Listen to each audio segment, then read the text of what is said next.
Assalamualaikum warahmatullahi wabarakatuh.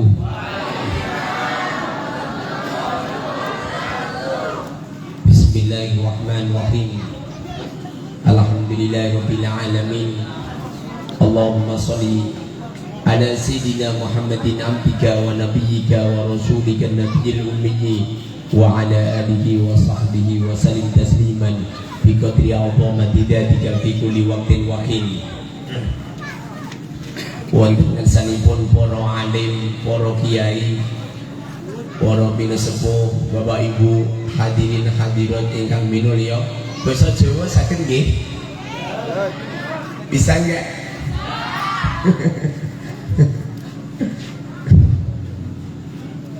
Wabil khusus adik-adik semuanya yang ikut khataman Al-Quran Juz Amma di TPQ Al-Istiqomah. Di sini kami tidak pengen ngisi mauidhah hasanah. Jadi datang saya dari Demak ke sini silaturahim sama panjenengan semua, halal bihalal. Semua kesalahan saya dohir batin panjenengan maafkan semua. Di sini ada halal bihalal gitu Bu ya? Berarti ini masih hari raya kan? Kok udah pengajian? Bapak Ibu semuanya, ini nanti ngaji saya, berhubung saya tidak ngisi mauidhah hasanah, nanti panjenengan saya suruh untuk tanya tentang hukum-hukum syar'i. Nanti yang mau tanya nanti tak beri hadiah uang, tak beri hadiah uang ya.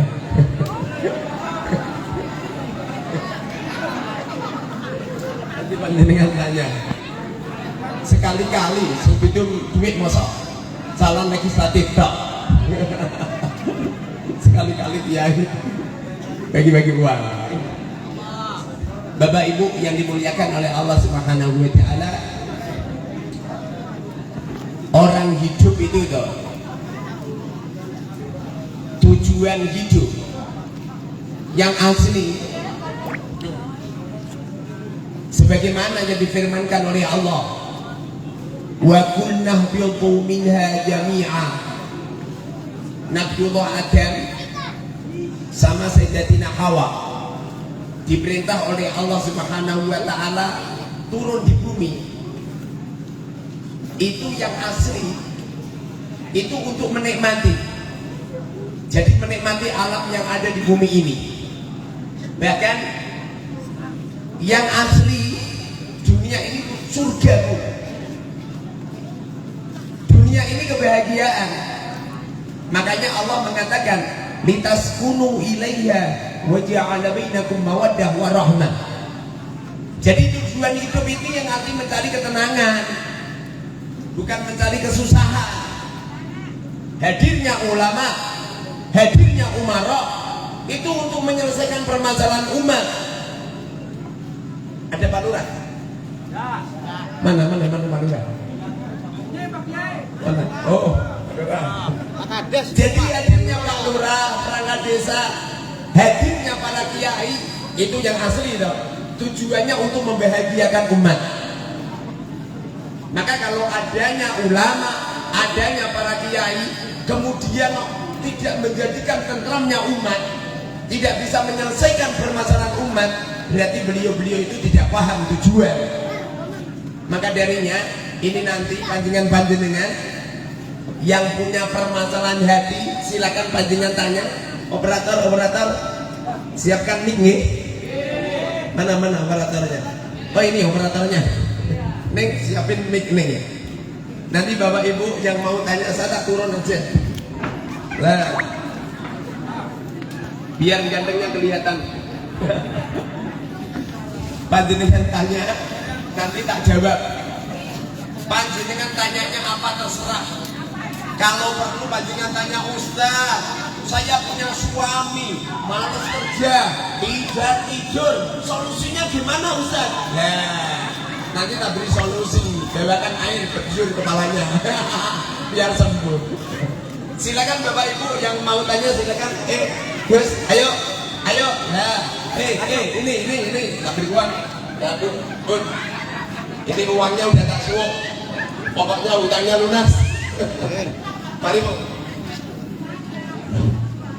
Assalamualaikum warahmatullahi wabarakatuh. Waalaikumsalam warahmatullahi wabarakatuh. Saya mau bertanya, Pak Ustadz, Ya Bun. gimana caranya saya menjadi istri kang baik, kang soleah buat suami? Assalamualaikum warahmatullahi wabarakatuh. Waalaikumsalam warahmatullahi wabarakatuh. Bun, supaya istri itu salihah buat suami itu setidaknya 4 perkara dijalankan Bun. Apa itu Pak Ustadz? Yang pertama, seorang istri harus punya akhlak lebih baik daripada akhlaknya suami. Jadi punya suami benyanyi, punya suami akhlaknya jelek, suami nggak pernah kerja, nggak masalah. Yang penting akhlaknya istri baik. Namun pertama kali itu. Nomor 2, istri itu harus pandai-pandai melayani suami, lebih-lebih melayani di atas ranjang. Kenapa banyak lelaki atau suami itu selingkuh? Jawabannya cuma satu, istri kurang pandai bersilat di atas ranjang. Jadi kalau pengen suami betah di rumah, suami senang, bahkan suami nggak merantau di tempat yang jauh, Bun, suami kerjanya semangat, itu Bunda harus pandai-pandai menyayang suami lebih-lebih di atas ranjang. Bangun. Nomor 4 Bun, istri itu harus menutup semua kejelekan suami. Jadi suami jeleknya bagaimana jangan pernah panjenengan sampaikan. Contoh panjenengan kok gini, Pak Yai, saya tanya Pak Yai, suamiku nggak mau kerja. Nah, itu namanya membongkar kejelekan suami. Namun, dan yang terakhir, istri itu harus selalu mendoakan suami, walaupun suami menjengkelkan, didoain terus. Karena sesungguhnya surganya, kebahagiaannya suami ada di bawah telapak kaki seorang wanita. Sebagaimana sabda Rasul sallallahu alaihi wasallam, al-jannatu tahta aqdamil ummahat. Mubalek Pak, kalau nerangkan surga ada di bawah telapak kaki ibu. Salah itu. Salah. Ummahat jamak muannas salim. Kalau ibu jamak berarti maknanya banyak. Paham Pak nih? Tak minta minumannya nih. Jadi kalau jamak berarti maknanya banyak. Jadi jamak, Pak, bukakan Pak. Nah, kalau itu jamak muannas salim, minimal ada 3 perempuan. Surganya lelaki diletakkan di 3 perempuan. 1, alladzi waladak. 1, surganya lelaki diletakkan pada seorang perempuan yang melahirkan dirinya. Siapa itu? Ibu. Nomor 2, alladzi najahat ibnatah. Nomor 2 adalah diletakkan pada seorang ibu, ya, diletakkan kepada seorang ibu yang melahirkan istri. Siapa? Mertuanya. Mertua. Nomor 3, diletakkan pada seorang wanita yang melahirkan anak-anaknya. Siapa? Istri. Jadi kalau pengen Pak, kalau pengen panjang rizkinya muda, keluarganya sakinah mawadah warahmah, duwe dada, duwe oma, bentahun lunga Mekah Madinah. Syaratnya 3 orang ini harus dimuliakan. 1, ibu. 2, mertua. 3, istri.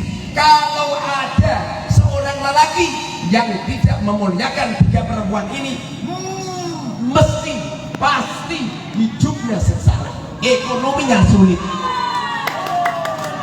Paham Bun? itu diamalkan, masya Allah, jadi wanita solihah, jadi muda lagi badannya. Silakan yang lain, ayo yang lain. Yuk. Nih, bukan dulu. Assalamualaikum warahmatullahi wabarakatuh. Waalaikumsalam warahmatullahi wabarakatuh. Pak Kiai, Siap. kita sebagai seorang kaum wanita ya, Iya Bun. apakah sepenuhnya kita membantu suami menafkahi keluarga lah? Iya Bun. Sedangkan seorang suami itu dinasihati tidak mau. Ya. Ya. Bismillahirrahmanirrahim. Wanita atau seorang istri tidak berkewajiban menafkahi keluarga. Jadi seumpamanya ada istri hanya pandai melakukan 3 perkara: pandai jima, pandai mana, pandai maca. Itu udah cukup itu. Jadi memang pekerjaan perempuan cuma ini ya. Perempuan itu pekerjaannya apa?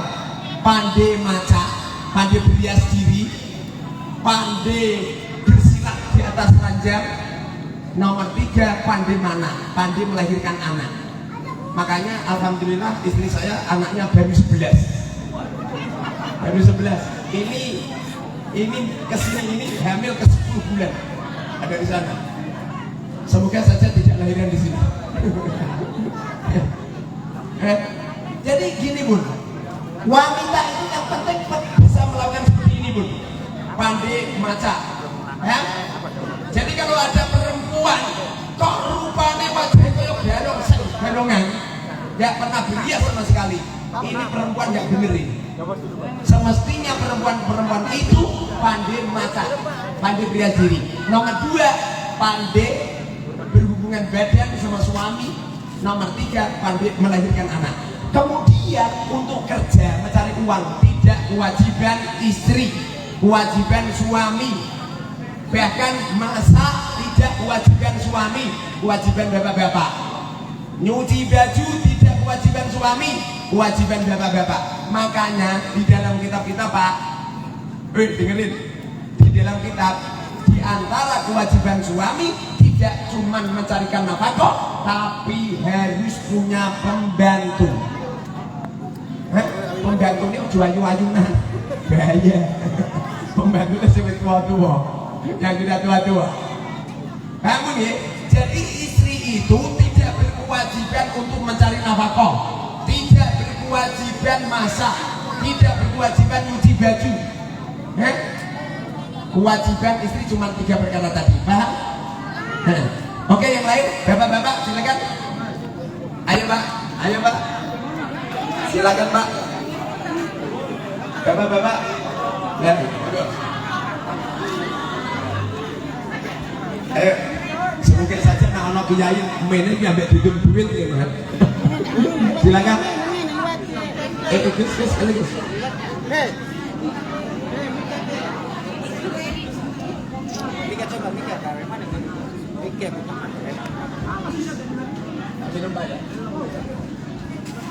Assalamualaikum warahmatullahi wabarakatuh. Kang Ustaz Kuteng kula badhe takon. Nggih, siap. Kula nami Muhammad Nur. Kula takon pengen istrinya kula Pak nurut ning suamiku. Dibales. Mun cuma mawon. Kula akhiri wabillahi taufiq wal hidayah. Wassalamualaikum warahmatullahi wabarakatuh. Waalaikumsalam warahmatullahi wabarakatuh.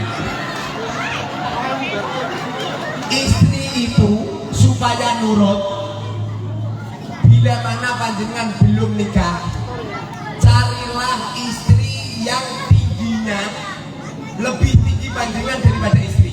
Pertama, kalau belum nikah ya, kecuali kalau wis kadung. Jadi kalau neng pengen nikah, dengerin neng, cari suami yang tingginya lebih tinggi daripada kamu. Jadi kalau kamu segini, suami kamu begini. Itu satu. Nomor 2, supaya istri itu nurut, suami harus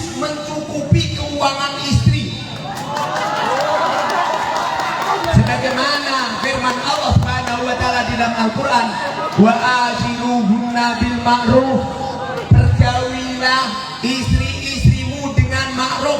Makna daripada ma'ruf itu pengertian. Kalau istri punya leher butuh kalung. Jadi istri nggak perlu ngomong mas kalung, sudah dibeliin kalung. Istri punya tangan butuh gelang.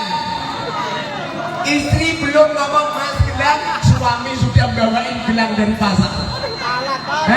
Istri punya jari-jari butuh cincin. Jadi istri belum ngomong mas cincin, sudah dibeliin. Suami itu favorit wanita yang cantik. Biar wanita ini takluk sama suami, kalau bisa setiap hari Minggu istrinya dibawa ke salon. Biar cantik, biar glowing. Loh, sebabnya kalau istrinya nggak cantik, nanti kadang-kadang rumput tetangga lebih hijau daripada rumput di rumah. Apa? Yang terakhir, ilmunya suami harus lebih tinggi daripada istri. Sebab kalau suaminya goblok, istrinya pinter, bahaya. Suaminya iso disembah istri sing wedok. Iki goblok iki. Bahaya. Jadi suami harus lebih alim daripada istri. Jangan sampai istri sering datangi pengajian sehingga istrinya alim, kemudian suaminya kerja terus nyampe suaminya tidak alim. Paham Pak? Lakukan tadi, insya Allah tak jamin. Saya pun saking kepinginnya mentaklukkan istri saya dari sejak nikah tahun 2003 nyampe sekarang belum pernah megang uang. Semua uang saya tak pegangkan istri semua. Tujuan saya istri yang tunduk sama saya. Alhamdulillah istri tunduk bertekuk lutut. Saya produksi anak sebanyak-banyaknya. Saya ngomong sama istri, yang aku cita-citaku anakku 40. Istri Sabina wa atona. Kenapa seperti itu? Setiap hari istriku saya nafakoi 5 juta. Setiap hari. Kalau pancingan gak usah banyak-banyak, nolnya buka siji wae 500.000 aja.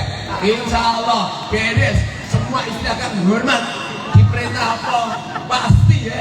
Tapi kalau suami tidak menafkahi istri dengan baik, sampean aja nyekel pantat istri lu jejengkang ke. Lapa tak iki? Ngapain kau ini? Paham Pak? Nah, praktekkan. Ayo silakan, Bun. Ayo, moga Pak, moga.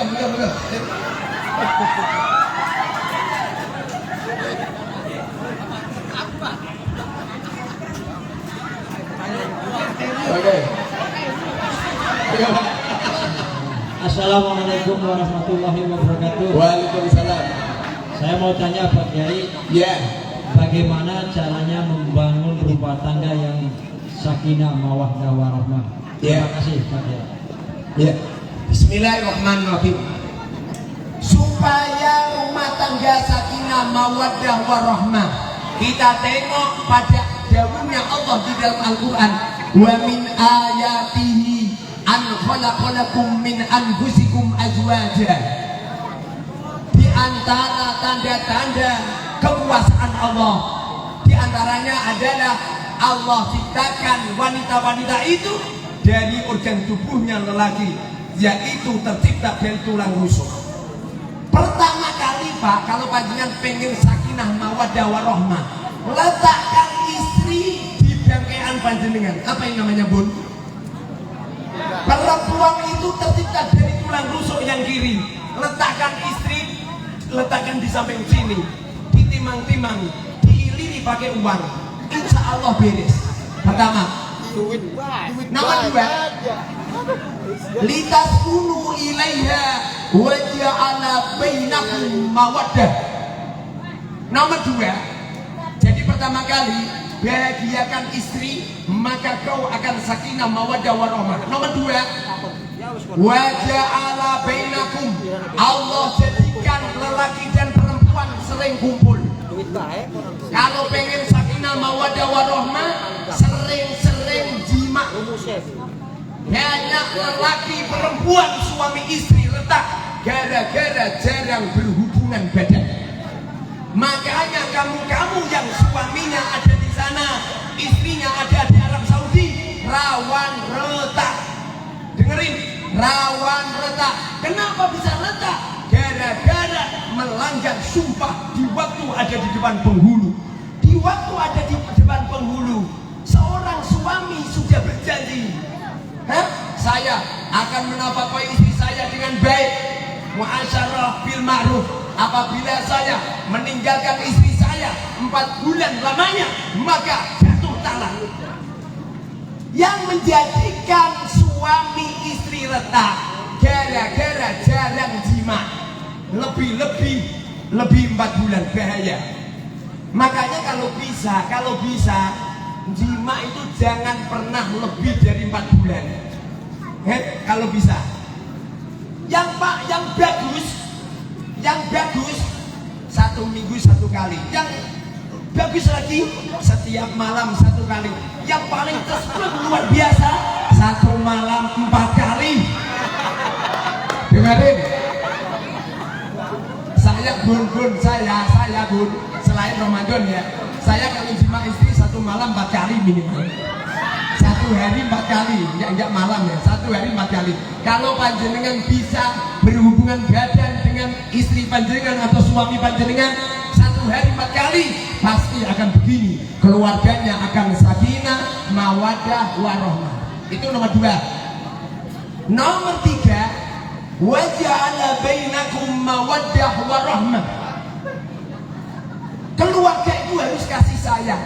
Makna daripada kasih sayang, suami harus dermawan sama istri, istri harus dermawan sama suami, dan kedua-duanya harus menutupi kejelekannya. Tapi kalau ada seorang istri sudah berani ngumbar kesalahan suami, apalagi sampai diceritakan tetangganya, diceritakan ke orang tuanya, siap-siap pasti retak. Paham gitu? Jadi supaya sakinah mawaddah warahmah, satu istri ditimang-timang, letakkan di panggul panjenengan, ditimang-timang, diiliri pakai uang, artinya uangnya dicukupin. 1. Nomor 2, istiqomah berhubungan badan. Jangan pernah panjenengan tidurnya di ruang tamu, istri panjenengan tidur sama anak-anak, salah. Makanya kalau membuat kamar tidur itu yang enak, yang nyaman. Kamar tidur seperti kamarnya kuntilanak, seperti kamarnya gendruwo, itu nggak benar. Paham Pak? Nomor 3, kedua-duanya saling menutupi. Insya Allah terjadi sakinah, mawaddah, warahmah. Silakan Pak. Ayo. Dan yang nerima uang saya insya Allah kaya raya. Amin. Hutangnya selesai. Amin. Anaknya solih-solihah. Amin. Mari. Assalamualaikum warahmatullahi wabarakatuh. Waalaikumsalam. Sehubungan penjelasan Pak Kiai mengenai sakinah mawaddah warahmah, pertanyaan saya Sebagai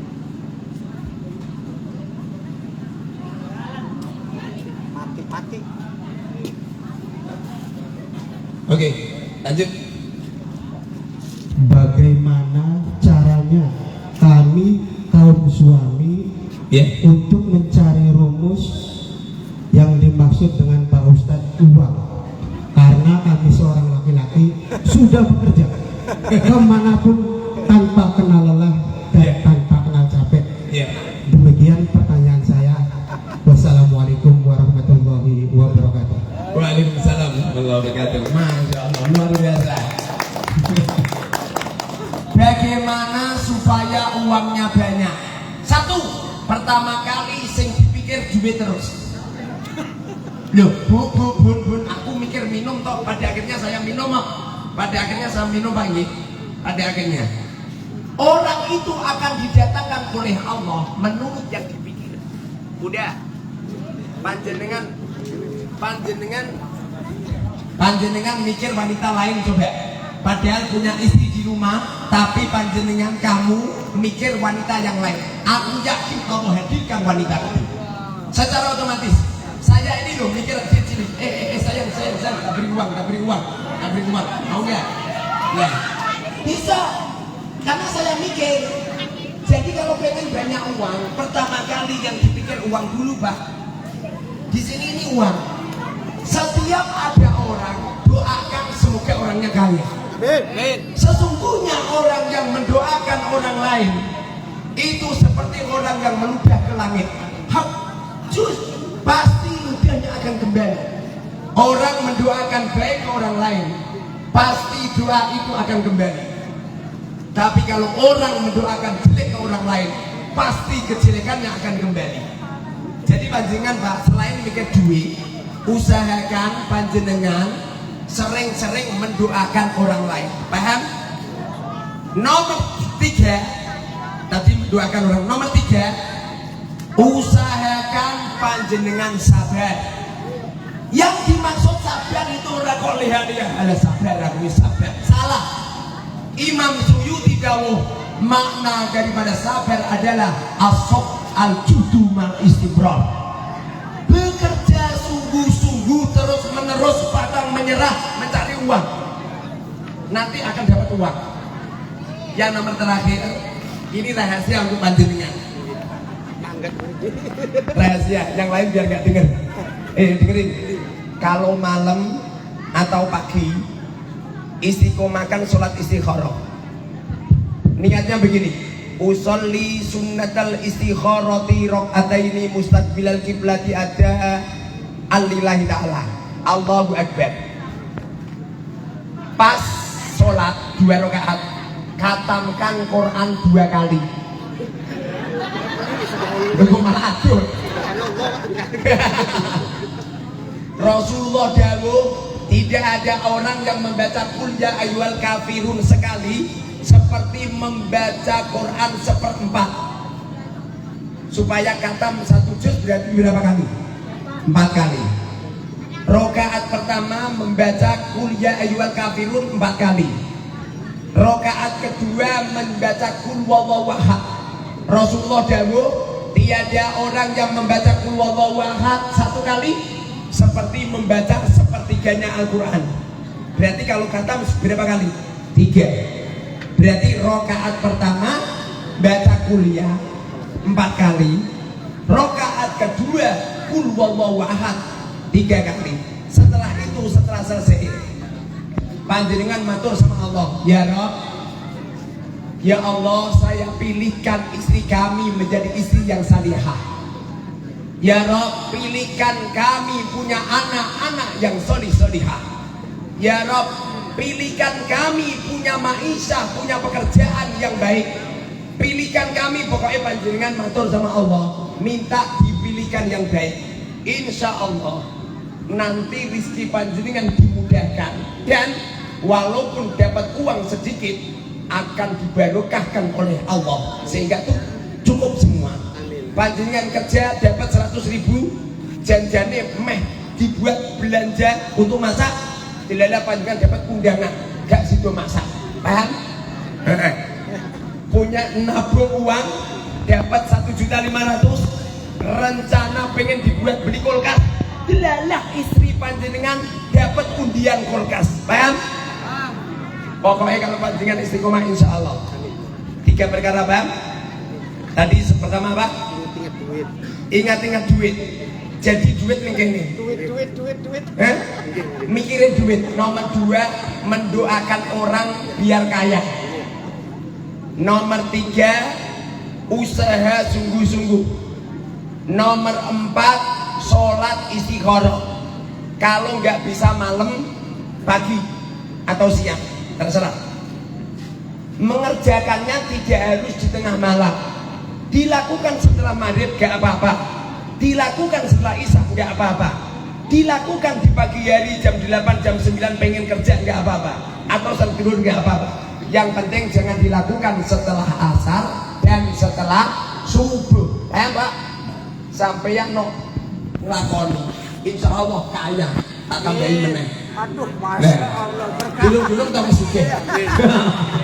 Ayo Bun, selamat Bun. Ayo, mari Bun.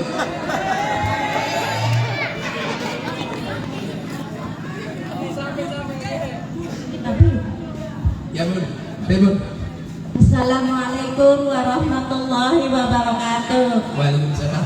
Saya mau nanya Pak Ustadz, Ya Bun. gimana caranya mendidik anak supaya anak menjadi anak yang soleh dan solehah? Amin. Sekian, terima kasih. Wassalamualaikum warahmatullahi wabarakatuh.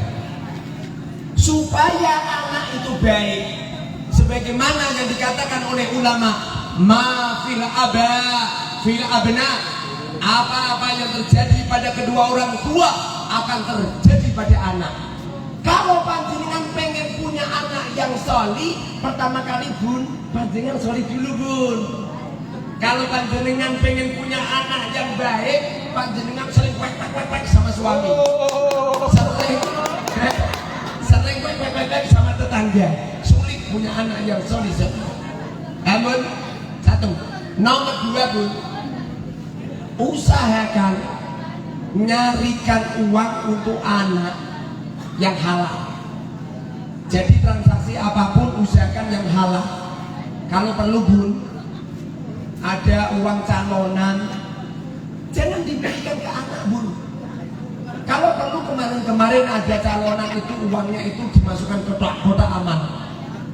Ada sebagian ulama mengatakan ar-rasi wal murtasi finnar, yang nyorok dan yang disorok kedua-duanya masuk neraka. Ada ulama mengatakan uang calonan itu uang haram. Ada yang mengatakan seperti itu. Tapi ada yang mengatakan salah isopo ngei ngaku ra njaluk. Ya ngono kuwi jenenge sedekah. Artinya ada subhat. Mungkin halal, mungkin haram. Jadi kalau bisa jangan diberikan Bun. Jadi yang haram-haram jangan diberikan ke anak. Panjenengan utang, bank titir, usahakan jangan dibuat jajan anak Bun. Dan titir itu kan hutang ada bunganya, ya enggak? Itu ada ulama yang mengatakan kullu qardin jarra naf'an wa riba.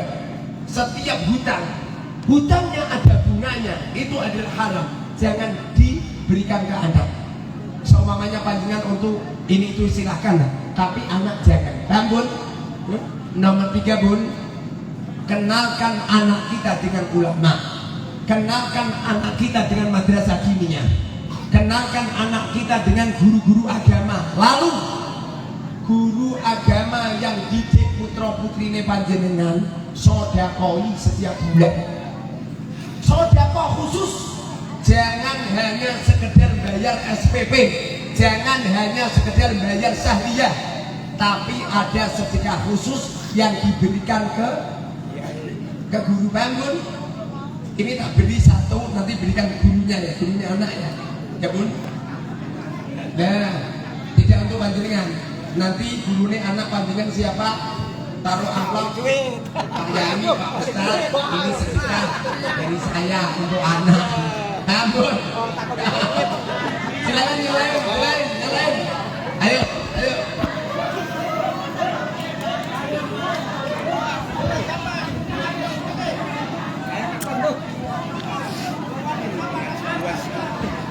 Assalamualaikum warahmatullahi wabarakatuh. Waalaikumsalam warahmatullahi wabarakatuh. Konten Pak Kiai yang panlet seputar jamaah.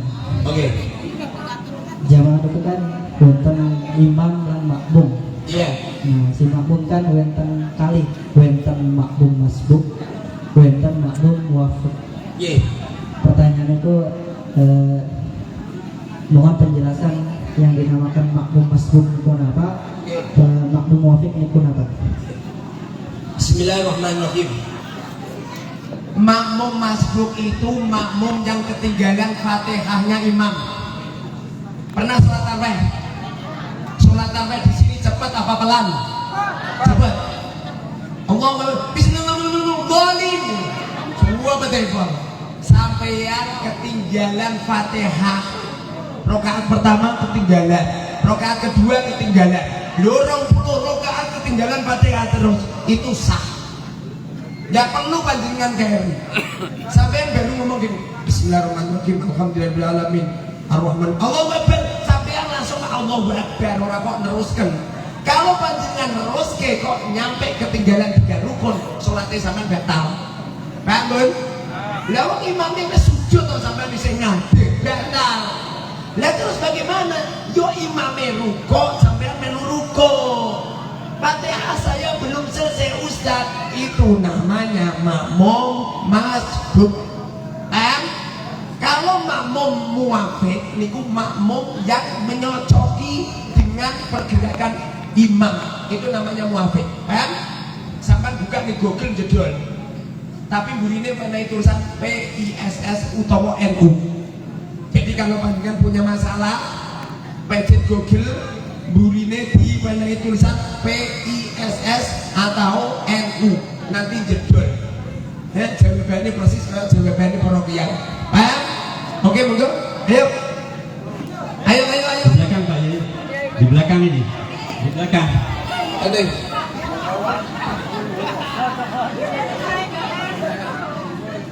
Assalamualaikum warahmatullahi wabarakatuh. Waalaikumsalam. Punten Kiai. Ye. Apa nih? Kalau membaca Al-Quran, itu membaca Al-Quran di HP. Ya. Bismillahirrahmanirrahim. Membaca Al-Quran hukumnya sunnah kecuali pas sholat. Kalau membaca Al-Quran pas sholat, maca Fatihah hukumnya wajib. Tapi kalau membaca Quran sunnah. Bagaimana kalau membaca Qurannya di HP, hukumnya juga sunnah. HP hukumnya HP, di waktu HP kamu buka Quran maka statusnya Quran. Sebagian ulama ada yang mengatakan wajib wudhu, sebagian ulama mengatakan tidak wajib wudhu, statusnya itu HP bukan Quran. Jadi walaupun dipegang sama orang yang hadas nggak jadi masalah. Sebagian ulama, tapi ada ulama yang mengatakan berhubung ada tulisannya Quran maka harus wudhu. Paham nih? Sing penting aplikasinya jangan kamu buka Quran terus ngising ambil maca Quran. Paham? Ya, penting gitu. Silakan. Ayo. Oke.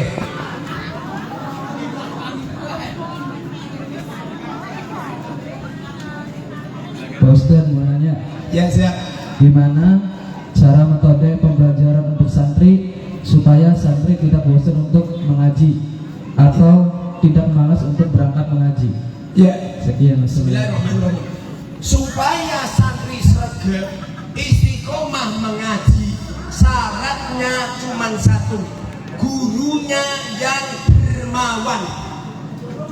Saya punya pondok cuma 2 tahun 8 bulan, punya pondok 2 tahun 8 bulan. Sekarang santrinya sudah 1000.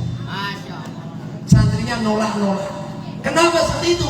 Saya kalau ngaji pasti tanya, Neng, kamu punya uang nggak, Neng? Punya uang nggak? Punya. Biasanya kalau jawabannya punya, nggak saya beri uang. Aduh. Kamu punya uang nggak? Nggak punya. Nah, biasanya tak punya uang. Biasanya seperti itu. Jadi kalau ngomong muni punya uang, tidak saya beri. Tapi kalau nggak punya, saya beri.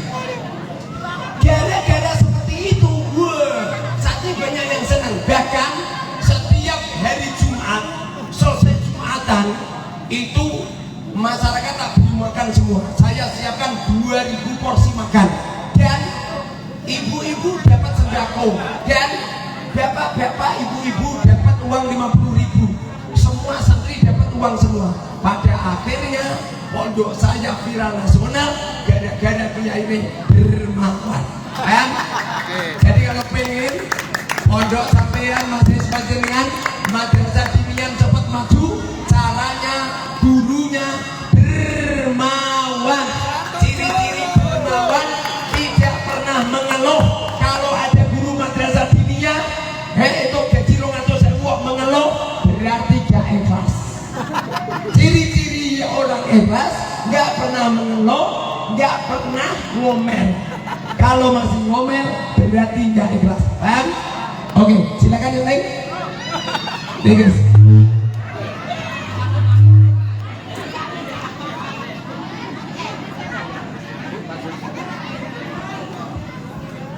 Oke. Assalamualaikum warahmatullahi wabarakatuh. Oke Gus. Apakah kita harus menyayangi ibu tiri dan ayah tiri?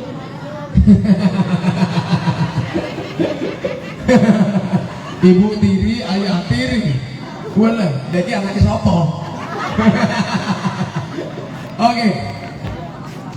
Kalau masalah menyayangi, kita semua wajib hukumnya menyayangi semua. Jangankan kepada ibu tiri dan ayah tiri, sama anjing itu loh harus disayangi. Dulu ada seorang ulama, dulu ada seseorang kan jalan. Di waktu jalan, kebetulan ada tanah yang becek. Di waktu itu ada anjing yang lewat. Lalu sarungnya diangkat begini, khawatir kena percikan anjing. Di waktu itu anjingnya toh noleh begini. Orang yang melihat anjing ini toh langsung menangis itu. Ya Allah, kenapa anjing nyampe melototin saya? Jangan-jangan saya ini ada kesombongan di dalam kolbu. Dia menangis selama 40 hari. Gara-gara itu terangkat kewaliannya.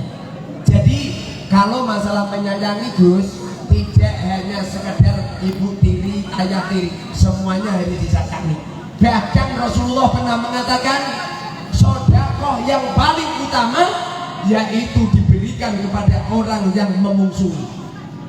Jadi kalau panjenengan punya tetangga judis, punya tetangga senengane mindah-mindah patok, senengane masalah tanah, senengane ngomelin gibah jelekin, lah tetangga semacam ini Bu, yang bagus disedekahi. Kalau perlu itu zakat fitrah menurut tetangga yang seperti ini. Ini pahalanya dilipatkan oleh Allah Subhanahu wa Ta'ala. Silakan yang lain. Silakan. Yang lain. Yang lain. Ya. Assalamualaikum Pak Ustaz. Ya. Saya mau bertanya, Yang lain. gimana caranya agar hati kita ikhlas terhadap orang-orang yang sedang menyakiti hati kita? Pernah disakitin. Bismillahirrahmanirrahim. Supaya hati kita ini ikhlas disakitin orang lain, caranya setiap selesai sholat fardu, orang yang nyakitin didoakan dengan baik. Ya Allah ya Rabb, lelaki itu pernah nyakitin hatiku, semoga kembali lagi ke aku. Menoneng bameng didoain pertama kan, nomor 2 disodakoi kan, nomor HP-nya kirimin pulsa, nomor rekeningnya kirimin uang kan. Ada orang yang nyakitin kamu, ada lah, ini nanti berikan ya, berikan sama orang yang nyakitin kamu. Oke? Oke? Nah, nanti orang yang nyakitin akan damai. Percaya nggak Bun? Ya, nanti nggak Bun, kamu kalau disakitin sama suami panggilan sedekah, insya Allah damai. Silakan yang lain. Ya, oke. Assalamualaikum warahmatullahi wabarakatuh. Waalaikumsalam. Apakah berdosa? Zaman sekarang kan berbeda dengan zaman sebelumnya. Apakah berdosa ketika kita memberi pemahaman kepada orang tua supaya orang tua itu mendidik kita sesuai dengan perkembangan zaman, bukan mendidik dengan zaman yang beliau hidup di masa muda? Apakah itu berdosa? Ya, Terima kasih. Allah berfirman di dalam Al-Quran, wabil walidaini ihsana, terhadap kedua orang tuamu yang baik, jangan nyakiti hatinya. Di wala takul lahuma uffin wala tanharhuma wa qul lahuma qawlan karima. Terhadap kedua orang tuamu, kalau ngomong yang sopan, kalau ngomong yang baik. Jangan pernah ada anak menasihati orang tua. Sesungguhnya anak yang menasihati orang tua, walaupun orang tuanya salah, hukumnya haram karena bagian daripadanya kita. Paham nih? Jadi orang tua itu jangan dinasihati. Walaupun orang tua keliru, udah kamu bilang ya ma, ya pak, ya, walaupun keliru semua. Kenapa seperti itu? Dulu pernah ada seorang sahabat nih, sering ikuti kajian baginda Rasul. Setiap kali ayahnya datang marah-marah, lalu ditarik bawa pulang. Sahabat ini tidak pernah marah sama orang tuanya. Diomelin ini itu tidak pernah marah. Nyampe suatu ketika ngepasin ikut ngaji sama Rasul, bapaknya datang supaya nggak dimarahin orang tuanya. Sahabat ini etok semaput. Paham etok? Apa? Etok apa etok? Tiba-tiba pura-pura. Lah pura-pura semaput. Sahabat itu pura-pura semaput biar nggak nyakitin hati orang tua. Makanya adik-adik yang cantik-cantik, yang ganteng-ganteng, walaupun kamu lebih tinggi ilmunya terhadap orang tuamu, harus dimuliakan. Ibuku itu tidak kenal sekolahan, nggak kenal pondok pesantren, nggak bisa membaca, nggak bisa menulis. Setiap kali ibu saya nasihatin saya mantuk-mantuk. Padahal semua nasihat ibuku salah kabeh. Bahkan suatu ketika ibuku minta nasihat sama saya, Ror Muharrar, coba Ror ini gimana menurutmu? Apa kata saya? Ya bun, nanti saya tak nyuruh adik saya nyuruh adik saya untuk ngajarin ibu saya nggak berani. Kenapa seperti itu? Bagian daripada su'ul adab. Setengah saking su'ul adab, ada seorang anak nasihatin orang tua. Paham nih? Oke, yang lain, ayo. Ya bun.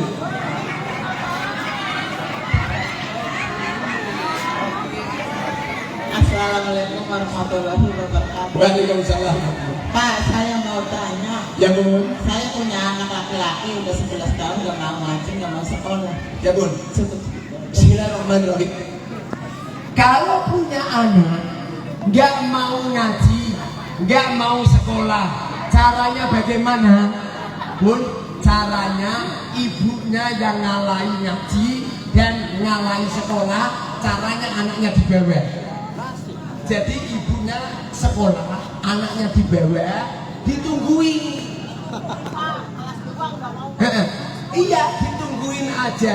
Nanti akan disadarkan oleh Allah. Anak nggak mau ngaji, anak dibawa ke tempat kiai, ditungguin ngaji. Nanti insya Allah, kan bun? Dan anaknya umur berapa bun? 11 tahun. Ya, ini nanti untuk anaknya ya. Ini kan anaknya. Ya. Nah, oke. Silakan yang lain. Di belakang Pak. Di belakang. Mana? Ayo. Mana? Wah, ini satu lebih barok ini.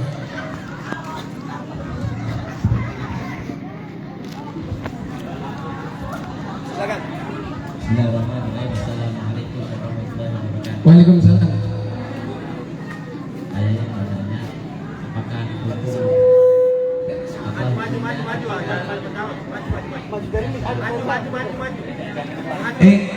Mic-nya dideketin. ketika seorang hafal Al-Quran itu lupa akan hafalannya? Iya. Bismillahirrahmanirrahim.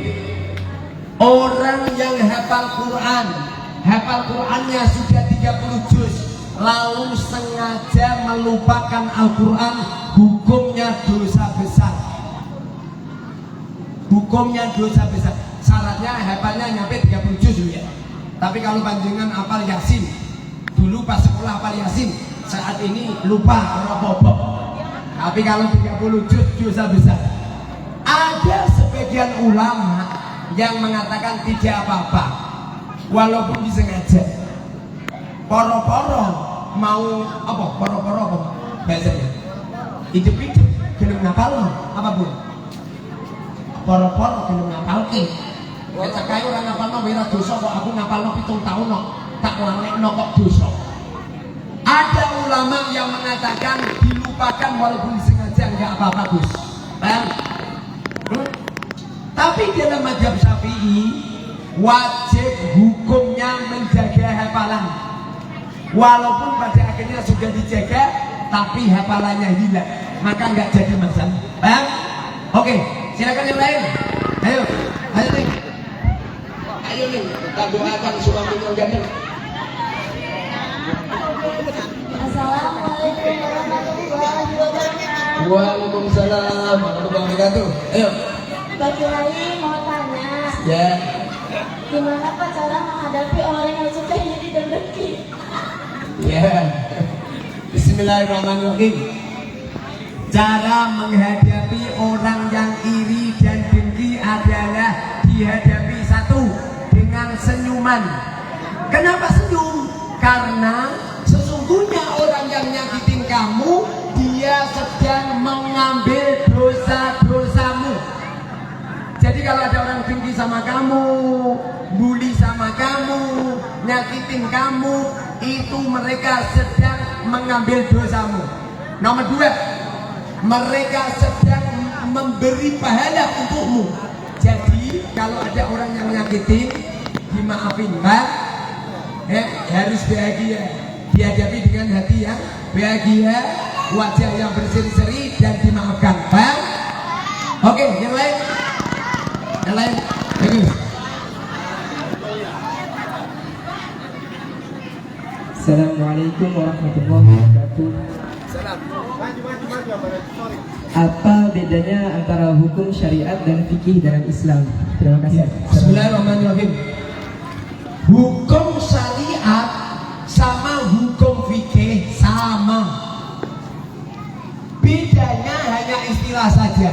Kalau syariat itu adalah hukum yang diturunkan Allah kepada Rasulullah, yang disampaikan oleh para ulama kepada umat. Itu syariat. Tapi kalau hukum fikih adalah hukum-hukum pemahaman syariat yang telah dirangkumkan oleh para ulama lewat kitab-kitab fikih. Paham? Oke, yang lain? Ya bun, ya bun, sini bun.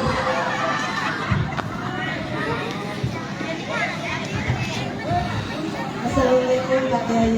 Ya bun. Apakah seorang istri berdosa apabila menolak ajakan suami? Ya Allah. Ya Allah. Merasa capek. Masya Allah. Bun, wenepal tidak malah mak. Bagaimana hukumnya seorang istri yang diajak berhubungan badan sama suami, lalu istrinya nggak mau? Ada dua, Bun. Satu, hukumnya dosa di saat istri dalam keadaan sehat walafiat dan tidak ada penyakit sama sekali, boleh.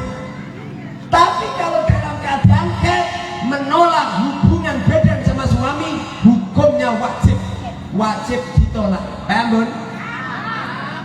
Tapi kalau dalam keadaan sakit, Bun, kalau dalam keadaan sakit, selama mata panjenengan masih bisa. Nanti mau ini tak masuk Aisyah. Itu kalau bisa tetap, ya Bun ya. Sebabnya gini nih Bun, lelaki itu kalau sudah pengen itu nggak bisa diumpet ya. Oh saya juga lelaki ya. Bun, angker turun menengah Bun. Oke, silakan yang lain. Ya, ini nih. Assalamualaikum warahmatullahi wabarakatuh. Waalaikumsalam warahmatullahi wabarakatuh. Saya mau tanya Pak Ustaz, Ya, Bu. gimana menyikapi tetangga yang kurang baik? Kalau tetangga itu kan yang kurang baik disuruh begitu, maafin atau gimana? Ya. Hukumnya. Bismillahirrahmanirrahim.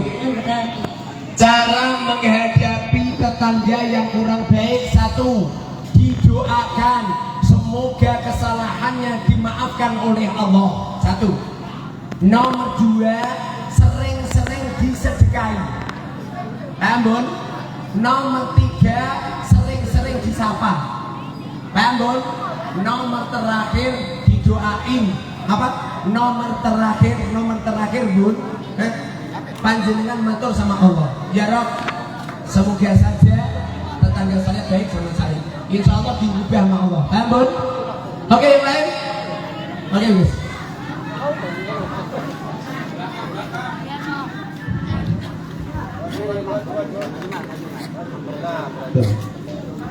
Assalamualaikum warahmatullahi wabarakatuh. Waalaikumsalam warahmatullahi wabarakatuh. Ngapunten, Pak Ustadz, ingin mau nanya. Sekarang kita kan berada di zaman serba teknologi, serba media sosial. Seringkali kita sering ingin membagikan momen-momen tertentu kepada khalayak ramai, termasuk momen ibadah. Ketika kita meng-share ataupun mengupload ibadah kita, apakah itu termasuk riya? Dan apakah ada batasan-batasan supaya kita itu tidak terjebak pada riya tersebut, supaya masih batas aman gitu? Ngapunten, matur nuwun. Wassalamualaikum warahmatullahi wabarakatuh. Bismillahirrahmanirrahim. Memamerkan ibadah ke orang lain itu ada dua. Satu, berpahala. Dua, hukumnya haram. Kapan itu berpahala? Di waktu panjenengan memamerkan ibadah, tujuannya biar ditiru ke orang lain. Contoh, saya sering sedekah, Bapak, sedekah, Pak. Memamerkan kan? Memamerkan kan? Ini nanti akan dilihat sama orang media sosial. Lalu akan ada kiai yang niru seperti saya. Insya Allah kiai ini bangkrut. Insya Allah ini berpahala. Karena apa? Karena apa? Tahadus binimah. Tahadus binimah memperlihatkan nikmat Allah supaya ditiru orang lain. Memamerkan semacam ini hukumnya sunnah. Tapi kalau memamerkan biar mendapatkan sanjungan, biar mendapatkan pujian dari orang lain, biar kita wah, ya ini haram. Ini namanya riya. Terus siapa yang tahu itu? Yang tahu pribadi orang. Panjenengan nggak bisa. Yang pasti panjenengan hukumnya harus husnudon. Paham Bun? Husnudon nggak usah anu. Paham Bun? Masa Allah jenengan nemu tawan lagi duit Bun. Silakan yang lain.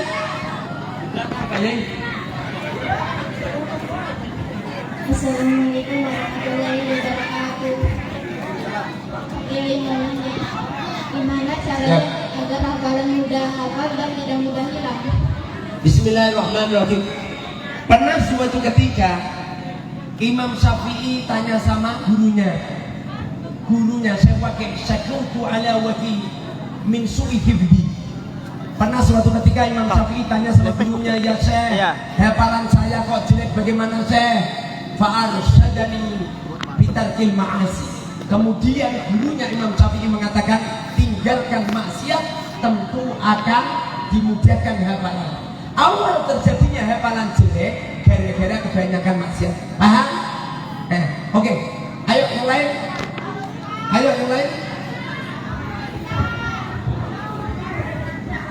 Saya mau nanya, apa hubungan antara iman dan amal? Bismillahirrahmanirrahim. Iman itu adalah keyakinan hati kepada Allah. Itu namanya iman. Sedangkan amal itu adalah perkataan, perbuatan, gerak pikiran, gerak hati yang disandarkan atas perintah-perintah Allah. Ini namanya amal. Jadi kalau iman yakin kepada Allah, kalau amal adalah melakukan ucapan, perbuatan, gerak pikiran, gerak hati karena Allah. Para hadirin hadirat yang dimuliakan oleh Allah Subhanahu wa taala, berhubung omongan saya semakin malam semakin habis. Mohon maaf Bun, tambahin cepet Bun. Insyaallah. Mohon maaf. Mungkin pengajiannya rada nyeleneh, tapi insyaallah masyarakat seneng nggih. Ya. Lain waktu datangkan kula meneh nggih. Engko tak bumi 100.000 kabeh. Datangkan saya tidak harus sowan ke Demak. Tidak harus misalnya saya kiai rata-rata sugih. Anak kiai yo pikir berarti ra patok kiai. Nggih, datangkan saya cukup nelpon. Nggih. Nanti yang punya masalah-masalah panjenengan chat nomor WA kula mawon. Nomor kula 081 228 032-825. Mungkin jenengan ngeluh pusing Ustaz, utang kula wae Ustaz. Omah kula, tanah kula meh ditarik galodan. Lah mengke kula tak jawab nggih sami kula nggih ngoten. Nggih ngaten nggih. Mohon maaf kami tidak bisa memperpanjang nasihat kami. Insya Allah dilanjut untuk lain waktu nggih. Semoga bermanfaat. Wabillahi taufiq wal hidayah wa minkum. Wassalamualaikum warahmatullahi wabarakatuh. Amin amin ya rabbal alamin. Alhamdulillah bil alamin. Allahumma shalli wa barik ala sayyidina Muhammad wa ala sayyidina Muhammad. Allahumma anfa'na bima 'allamtana wa 'allimna ma yanfa'una wa zidna ilma. Allahumma inna nas'aluka ilman nafi'an wa amalan taqabbala wa rizqan halalan thayyiban. Sallallahu alaihi wa Muhammadin walhamdulillahi bil alamin. Al-Fatihah.